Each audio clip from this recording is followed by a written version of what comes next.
Sri Guruji astro TV நேயர்களே, உங்களை வணங்குகிறேன், வரவேற்கிறேன். தொடர்ந்து பாத்தீங்கன்னா நம்முடைய சேனல்ல நீங்கள் தெரிந்து கொள்ள வேண்டிய ஜோதிட தகவல் தான். ஜோதிட மாணவர்கள் கூட இதை பார்த்து தெரிந்து கொள்ளலாம். நிறைய சூட்சமங்களை எல்லாம் வெளியே கொண்டு வந்து நாம மட்டும் தெரிஞ்சு வச்சுக்கிட்டு என்னங்க பண்ண போறோம்? எல்லாருமே தெரிஞ்சிட்டாங்கன்னு வச்சுக்கோங்களேன், உலகத்திற்கு ஒரு நல்ல வழி கிடைக்கும். ராமானுஜர் செய்த ஒரு நல்ல பாதை இருக்கு பாருங்க, அவர் காட்டிய வழி. எல்லாவற்றையும் எல்லோரும் அறிந்து கொள்ள வேண்டும். அதற்கு எளிமையாக தகவல்களை கொண்டு சென்று சேர்க்க வேண்டும். நான் சேர்க்கின்ற தகவல் அனைத்தும் பார்த்தீங்கன்னா ரொம்ப எளிமையா தான் இருக்கும். நீங்களாம் ரொம்ப புரிஞ்சுக்கிற மாதிரி, ஓஹோ இதுல இவ்வளவு இருக்கா. அப்போ ஜோதிட சாஸ்திரம் என்பது விஞ்ஞான பூர்வமானது, சயின்ஸ் சொல்லிட்டு வராது, உண்மைதான் போல இருக்கு. அதை நீங்களே கண்டுபிடிப்பீங்க. இது மந்திரம் மாயெல்லாம் கிடையாது. ஜோதிடம் முழுக்க முழுக்க கிரகங்களுடைய சஞ்சாரத்தை வைத்து நம்முடைய வாழ்க்கை தீர்மானிக்கப்படுகிறது. அதனை ஒட்டித்தான் நம்முடைய வாழ்க்கை நடைபெற்றுக் கொண்டிருக்கிறது. அந்த நடைபெற்றுக் கொண்டிருக்கின்ற வாழ்க்கையில் நாம் செய்த பாவ புண்ணியங்களுக்கு அளவீட்டிற்கு ஏற்ப நமக்குரிய பலன்கள் கிடைத்துக் கொண்டிருக்கிறது. அதன் கர்ம வினையாக நாம் கருதி கொண்டிருக்கிறோம். எதை விதைத்தோமோ அதைத்தான் அறுவடை செய்ய முடியும் என்பது விதி. இப்போ தொடர்ந்து ஒரு சீரியல் எடுத்துக்கலாம். என்னன்னா, இந்த ஜோதிடத்தில் பாத்தீங்கன்னா நிறைய பேசிக்கிட்டு வர திதி சூனியத்தை பத்தி பேசியிருக்கேன். ஏன்னா திதியை அறிந்தால் விதியை வெல்ல முடியும்னு ஒரு பழமொழி இருக்கு. அடுத்து சாரத்தை பத்தி பேசியிருக்க. இன்னொரு பக்கம் பாத்தீங்கன்னா, ஒவ்வொரு லக்னத்தாருக்கும் யார் பாதகாதிபதி, யார் மாரகாதிபதி, எல்லாருக்குமே ஒரு கட்டத்துல பாத்தீங்கன்னா பெரிய பயம் இருக்குங்க. உடல் ரீதியாக சின்ன சின்ன சங்கடங்கள் வரும்போது கூட பாத்தீங்கன்னா, இதோட நம்ம வாழ்க்கை முடிஞ்சு போச்சா, நமக்கு எதிர்காலமே கிடையாதா என்ற ஒரு கேள்வி மக்களுக்கு வந்துருது. அதுக்கு மேல பாத்தீங்கன்னா, இந்த அஷ்டம சனி வந்த உடனே சரி இந்த அஷ்டம சனி என்ன பண்ணுவாரு, விரய சனி வந்துச்சுன்னு வச்சுங்களேன், இந்த விரய சனி என்ன பண்ணுவாரு, நம்ம உயிருக்கு ஆபத்தா, இப்படியெல்லாம் நிறைய யோசிக்க ஆரம்பிச்சிடறாங்க. இப்ப கற்பனைக்கு அளவே இல்லாம போச்சு. நல்ல ஒரு தகவல், ஒரு விஷயம் இருக்கு ஜோதிடத்துல. படைக்கப்பட்ட நாள் முதல் கடைசி நாள் வரை தீர்மானிக்கப்பட்ட ஒன்று. அந்த நாட்கள் வரை நீ எந்தெந்த நிமிடங்கள், எந்தெந்த நாட்கள், எந்தெந்த மாதங்கள் எப்படி வாழ வேண்டும் என்று முன்னதாகவே தீர்மானிக்கப்பட்டு விட்டது. அந்த தீர்மானம் என்பது உனக்கு தெரியாது. அதை கிரகங்களை வைத்து கண்டுபிடித்து விட முடியும். அப்போ ஒரு ஜாதகத்தை கொண்டு வந்து ஒரு ஜோதிடரும் கொடுக்கின்ற போது அவர் கொஞ்சம் அறிவு பெற்ற திறமையான ஜோதிடராக இருந்தால் முதலில் ஒரு சங்கடத்தோடு வருகின்ற ஜாதகருக்கு திசாபுத்தியை தான் முதல்ல பார்ப்பார். அப்ப திசாபுத்தி பார்க்கின்ற போது அந்த திசாநாதன் யாராக இருக்கிறார் ஜாதகருக்குன்னு பார்ப்பார். அவர் யோகாதிபதியாக இருக்கிறாரா, அல்லது பாதகாதிபதியாக இருக்கிறாரா, அல்லது மாரகாதிபதியாக இருக்கிறாரா, இல்ல எந்த இடத்தினுடைய அஷ்டமாதிபதியாக இருக்கிறாரா, இதெல்லாம் பார்ப்பாங்க.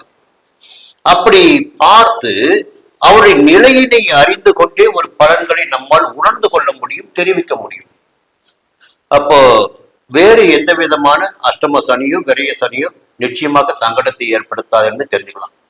இப்ப ஜாதகத்தை பார்த்தவுடன் எதை கண்டுபிடிக்கணும்? முதல்ல எந்த இடம் பாதகாதிபதிக்குரிய இடம், எந்த இடங்கள், எந்த கிரகம் மாரகாதிபதிக்குரிய இடங்கள், கிரகங்கள், இதை தெரிஞ்சுக்கிட்டாவே போதுங்க.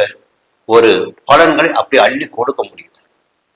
அப்படி பார்க்கின்ற போது நாம் இதற்கு முன்னதாக மேஷ லக்னத்தை பார்த்திருக்கிறோம், ரிஷப லக்னத்தை பார்த்திருக்கிறோம், இப்பொழுது மிதுன லக்னம்.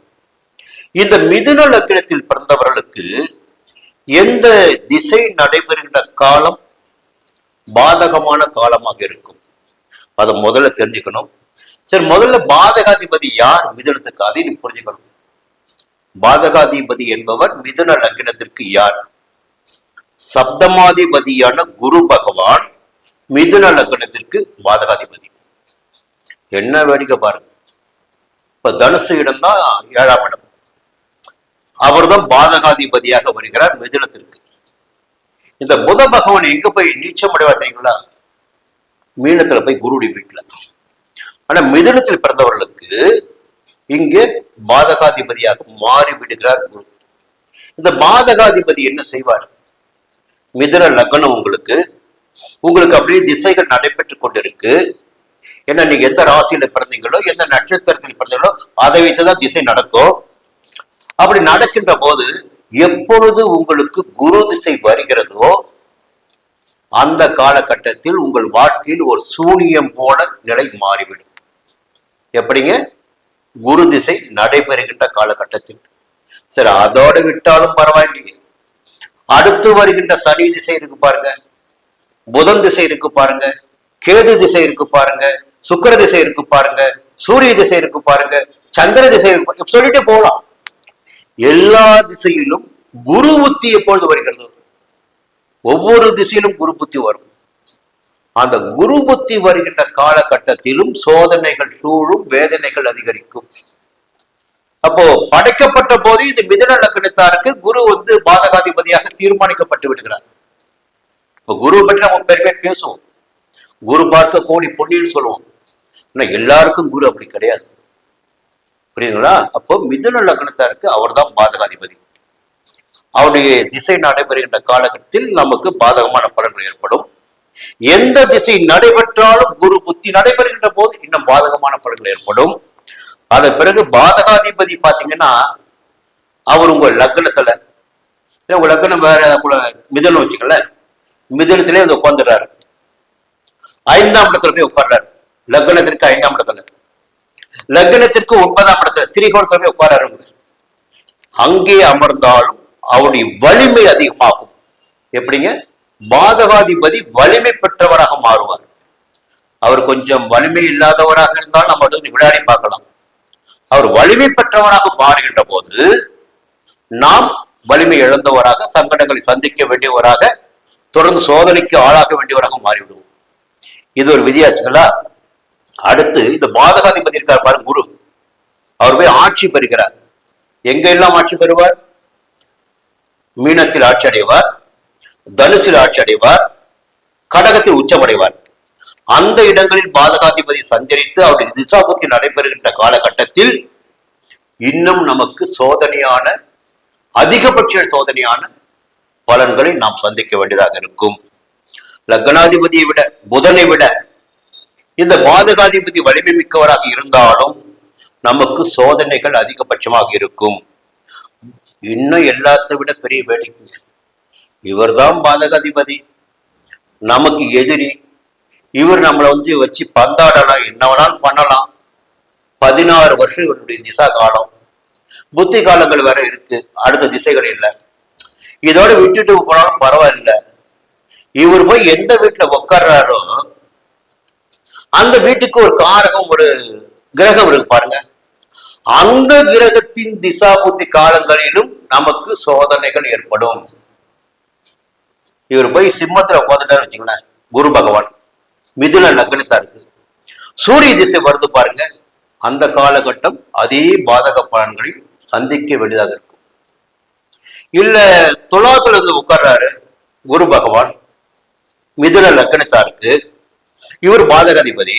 இவர் அமர்ந்த வீடு துலாம் என்ற சுக்கிரன் தான் அந்த இடத்திற்கு அதிபதி. அவருடைய திசா புத்தி காலம் வருகின்ற போது பாதகத்தை நமக்கு வழங்குவார் சுக்கிரன். அப்போ இவருடைய பலத்தையும் பார்க்க வேண்டும், இவர் அமர்ந்த வீட்டின் நிலையினையும் பார்க்க வேண்டும். இந்த நிலையில் எந்த திசா புத்தி ஜாதகருக்கு நடைபெறுகிறது என்பதை பார்க்கணும். இந்த திசாநாதனை பார்க்கின்ற போது ஒவ்வொரு திசாநாதனுக்கும் ஒரு காரகத்துவம் என்பது இருக்கும். ராகுன்னா இப்படித்தான், கேதுன்னா இப்படித்தான், சூரியன்னா இப்படித்தான், சந்திரன்னா இப்படித்தான், செவ்வாய்னா இப்படித்தான் ஒரு காரகத்துவம் இருக்கும். அப்போ அந்த காரகத்துவ சார்ந்த பலன்கள் நமக்கு கிடைக்கும். அப்போ இன்னும் கூடுதலாக சொல்ல போனால் 7.5 சனி, அஷ்டம சனி காலகட்டத்தில் இந்த பலன்களில் இன்னும் வேகம் இருக்கும். அப்போ முதலில் நீங்கள் என்ன பார்க்கணும்னா, ஒரு ஜாதகத்தை பார்க்கின்ற போது நமக்கு அதிகபட்சமான சோதனைகள் வருகின்ற போது நமக்கு நடைபெற்று கொண்டிருக்கின்ற திசை எந்த திசை? பாதகாதிபதி திசையா? அந்த பாதகாதிபதி எந்த வீட்டில் அமர்ந்திருக்கிறார், அந்த வீட்டு அதிபதியுடைய திசையால் பார்க்கணும். அவர்களுடைய புத்தி நடைபெறும் காலங்களால் பார்க்கணும். இதையெல்லாம் தெரிந்து கொண்டாவே நமக்கு ஒரு விஷயம் புலப்பட்டு விடும். நமக்கு இந்த நேரம் இந்த கிரகம் சங்கடத்தை ஏற்படுத்தி கொடுக்கிறது. அப்போ அதற்கு என்ன மாற்று? எங்கே போய் நாம் விழ வேண்டும்? அப்போ சாட்சிக்காரருடைய காலை விட சண்டைக்காரன் காலில் விழுவது போல நீயே தாய் எல்லாம், நீயே எல்லாம், நீயே எல்லாம் என்று போய் சரணடைவதுதான். சரி, இன்னொரு விதிவிலக்கு, வரதம் கொடுத்தால் சாபம் கொடுத்தால் விமோசனம் இருக்கு இல்லைங்களா? அப்ப பாத்தீங்கன்னா இந்த பாதகாதிபதி இருக்கார் இல்லையா, அவர் எங்க போய் அமர்ந்தாலும் அங்கும் நம்ம பிரச்சனை உண்டாக்குவார். ஆனால் நம்முடைய லக்னத்திற்கு, மிதுன லக்னத்திற்கு 3ஆம் இடத்திலோ 6ஆம் இடத்திலோ 8ஆம் இடத்திலோ 12ஆம் இடத்திலோ இந்த 4 இடங்கள் என்பது மறைவு ஸ்தானமாகும். இந்த இடங்களில் அந்த பாதகாதிபதி வந்து அமர்ந்து விட்டால், மிதுனத்திற்கு 3ஆம் இடம் எது பாத்தீங்கன்னா சிம்மம், 6ஆம் இடம் எது பார்த்தீங்கன்னா உங்களுக்கு பாத்தீங்கன்னா விருட்சிகம், 8ஆம் இடம் எது பாத்தீங்கன்னா மகரம், 12ஆம் இடம் ரிஷபம். அப்ப இந்த இடங்களில் பாதகாதிபதி அமர்ந்து விட்டால் அந்த பாதகாதிபதியால் நம்ம எதுவும் செய்துவிட முடியாது. அவரே பலசாலி எல்லாம் போயிடுறாரு. பாதகாதிபதி தான், அவரால் நம்மை எதுவும் செய்ய முடியாது. இது ஒரு பக்கம். அந்த பாதகாதிபதி நம்முடைய பிறப்பு ஜாதகத்தில் அஸ்தமனமாகவோ நீச்சமாகவோ இருந்து விட்டால் பாதக பலன்களை அவரால் கொடுக்க முடியாது. அதுவும் ஒரு பக்கம். இந்த ராகு கேதுக்காக பாருங்க, இந்த வாழ்க்கையில தலையெழுத்தை தீர்மானிப்பது ராகு கேது என்ற ஒற்றை உருவத்தில் 2 உருவங்கள், ஒற்றை ராசிக்குள் 2 உருவங்கள். இவர்கள்தான் வாழ்க்கையை தீர்மானிக்கிறது. இந்த ராகுடைய சாரம் இருக்கு பாருங்க, நட்சத்திரங்கள். அந்த நட்சத்திரங்களில் பாதகாதிபதி சாரம் பெற்றிருந்தாலும், கேதுடைய நட்சத்திரங்கள் சாரம் பெற்றிருந்தாலும் பாதகாதிபதியால் பாதகத்தை ஏற்படுத்த முடியாது. அடுத்து லக்னாதிபதி வலிமையாக இருந்து விட்டால் போதும், பாதகாதிபதியால் எதுவும் செய்து விட முடியாது. இப்படியெல்லாம் பார்க்கின்ற போது ஜாதகத்தை நிறைய பார்க்கணுங்க, நிறைய பார்க்கணும். இப்போ மாரகாதிபதி யாரு மிதுன லக்னத்தை பார்த்தீங்கன்னா குருவும் செவ்வாயும், 7ஆம் இடத்து அதிபதியும் 11ஆம் இடத்து அதிபதி செவ்வாயும், செவ்வாயும். அப்போ குருவும் செவ்வாயும் மாரகாதிபதிகள், குருவே பாதகாதிபதி. இதையெல்லாம் தெரிந்து கொண்டு பலன்களை காணுகின்ற போது பலன்கள் மிகச் சரியாக இருக்கும். இதையெல்லாம் நீங்களும் தெரிந்து கொள்ள வேண்டும். ஒரு சங்கடமான நேரம் வருகின்ற போது நமக்கு என்ன திசை நடைபெறுகிறது, அந்த திசாநாதன் யார், நமக்கு பாதகாதிபதியா மாரகாதிபதியா, இதையெல்லாம் தெரிந்து கொண்டு விட்டால் நமக்கு ஒரு